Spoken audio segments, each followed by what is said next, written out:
Hey TJ, let's take a look at this week 2 assignment 3 drawing.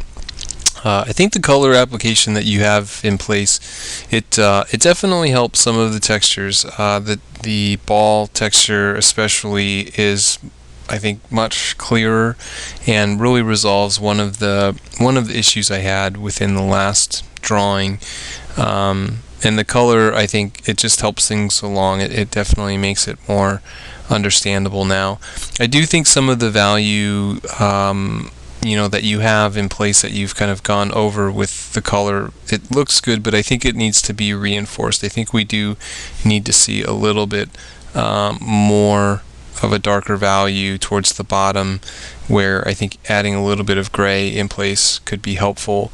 The wood textures look very good, although that also I think you could see, I think maybe just in general we could see a little bit more color application, a little bit more color mixture in place. I think a few more variants in color could help with the wood. I also think that while this one has a good value range in place, this one doesn't feel quite as clear. You have a very clear lighter value and a darker value side, but here all the sides are very similar to each other in value. It's very difficult to make kind of any distinction between the top, the front, and the side plane of the cube. So I think that's maybe one thing that you could work with a little bit more kind of addition of some grays to help accentuate the value, and I think even a little bit more color application, a few kind of streaks of oranges to some of the grain, or maybe a little bit of yellow in place here and there just to create some variation.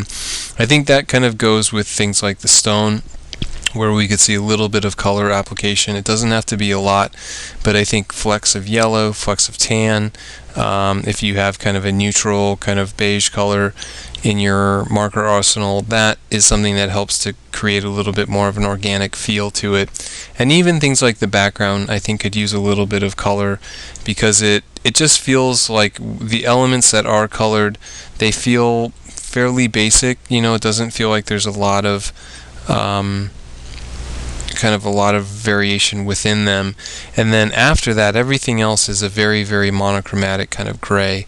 And I think being able to, even if you had kind of implemented just a very light kind of highly transparent color within the ground plane, you would be kind of surprised at how much of a difference it makes to kind of help elevate the drawing and to bring visual interest up even more than the color that you have in place now. But I think for me that's kind of the main qualm. I think the textural stuff looks very good still. The wood still maintains its grain and feels very convincing. The basketball is I think is much better now. The stone was solid before, and the metallic one is also very, very solid. So you've got that. You've got some pretty good values in place, other than I think this cube, which feels a little bit too limited, and the sphere, which needs just a little bit more accentuation. And technique feels pretty good overall. You've got good cuts. It doesn't feel like you're kind of tripping over yourself with the technique. It just feels good, consistent. Few areas where there's some overlap, double overlap, but definitely not anything that really takes away from the drawing overall. So it's a good drawing. It's definitely one that shows some good marker prowess, some great kind of technique revisions and furthering of those types of things, but definitely could also see a little bit more experimentation. Think you could push things a little bit more with the color, which I know this is one of our first color assignments, so you kind of want to play it safe, but I think you want to get a little bit more mileage out of all the markers that you have. But just keep it up. You'll get a little bit more practice of the color kind of stuff and the texture next week, where we, I think, take baby steps towards something much more complex in week 4. So just keep doing what you're doing, and we'll see you next week.